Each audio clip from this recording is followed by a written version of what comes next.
तो मैं समझता हूं कि दिल्ली की अर्थव्यवस्था को एक जबरदस्त किक देने के लिए ये इलेक्ट्रिक व्हीकल पॉलिसी काम आएगी।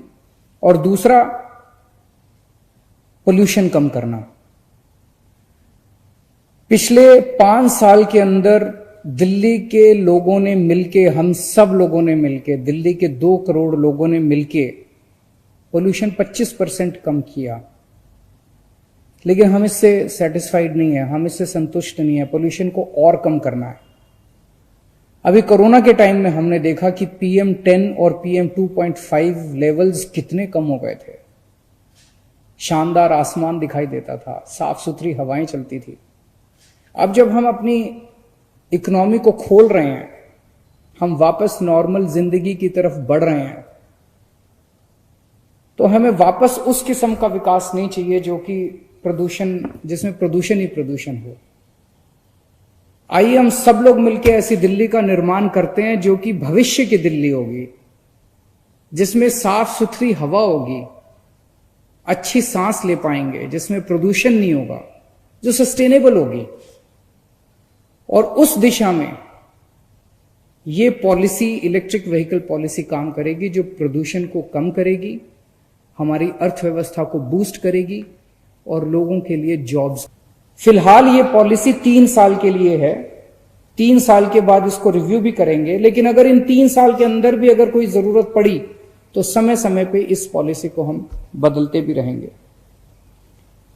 हमारा इसमें मकसद है स्पेसिफिक, अगर हम माइलस्टोन्स की बात करें, 2024 तक दिल्ली में जितने नए व्हीकल्स रजिस्टर होते हैं उसके कम से कम 25% नए व्हीकल्स 2024 तक इलेक्ट्रिक व्हीकल्स होने चाहिए। आज ये प्रतिशत केवल 0.2% है, इसे हम 25% तक ले जाना चाहते हैं। पॉलिसी क्या है? इस पॉलिसी का एक सबसे महत्वपूर्ण है, अगर हमें इलेक्ट्रिक व्हीकल्स को प्रमोट करना है। इलेक्ट्रिक व्हीकल्स आज काफी महंगे हैं, आम आदमी की पहुंच के बाहर हैं। जो पोल्यूशन करने वाले पेट्रोल, डीजल, इनके जो व्हीकल्स हैं वो सस्ते होते हैं, इलेक्ट्रिक व्हीकल महंगे होते हैं, आदमी खरीदता नहीं है, इसीलिए इलेक्ट्रिक व्हीकल्स प्रमोट नहीं हो पाते। ज्यादा से ज्यादा लोग इसको खरीदें, इसलिए सरकार इस पे फाइनेंशियल इंसेंटिव्स देने जा रही है। अगर आप 2 व्हीलर्स खरीदेंगे, इलेक्ट्रिक 2 व्हीलर्स खरीदेंगे, तो आपको 30,000 तक, अलग अलग किस्म के अलग अलग व्हीकल पे है, लेकिन मैक्सिमम 30,000 का उसमें बेनिफिट मिल सकता है, सरकार से इंसेंटिव मिलेगा। कार्स पे 1.5 लाख तक का इंसेंटिव मिलेगा।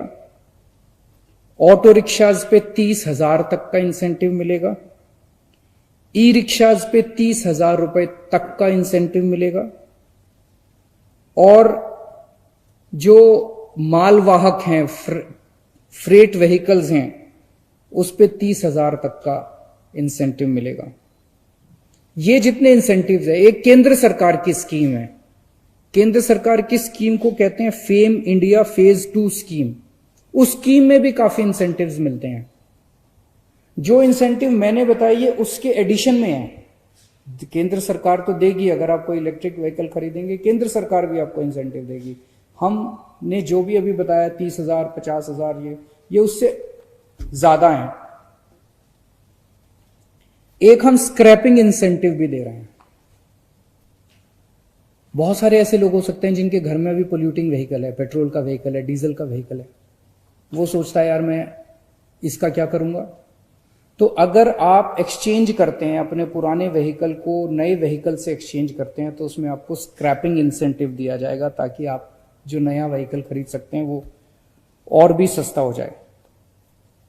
आज सबसे बड़ी समस्या, कोई क्यों नहीं खरीदता इलेक्ट्रिक व्हीकल? एक ये भी दिक्कत होती है कि पेट्रोल का व्हीकल खरीदते हो, पेट्रोल खत्म हो गया, तो आपको एक पेट्रोल पंप मिल जाता है, वहां जाके पेट्रोल भरवा लेते हो। लेकिन आप गाड़ी चला रहे हो और अचानक आपकी चार्जिंग खत्म हो गई, तो कहां जाओगे? तो इसीलिए पूरी दिल्ली के अंदर चार्जिंग स्टेशन बनाए जाएंगे, बहुत बड़ा चार्जिंग स्टेशन का नेटवर्क बनाया जाएगा। और हमारा टारगेट है पहले 1 साल में हम लोग 200 चार्जिंग स्टेशंस पूरी दिल्ली के अंदर बनाने जा रहे हैं। तो पूरी हमारा मकसद है कि जल्दी से जल्दी इतने चार्जिंग स्टेशंस बने कि 3 किलोमीटर के दायरे में, दिल्ली में कहीं भी 3 किलोमीटर के दायरे में आपको एक चार्जिंग स्टेशन मिल जाएगा।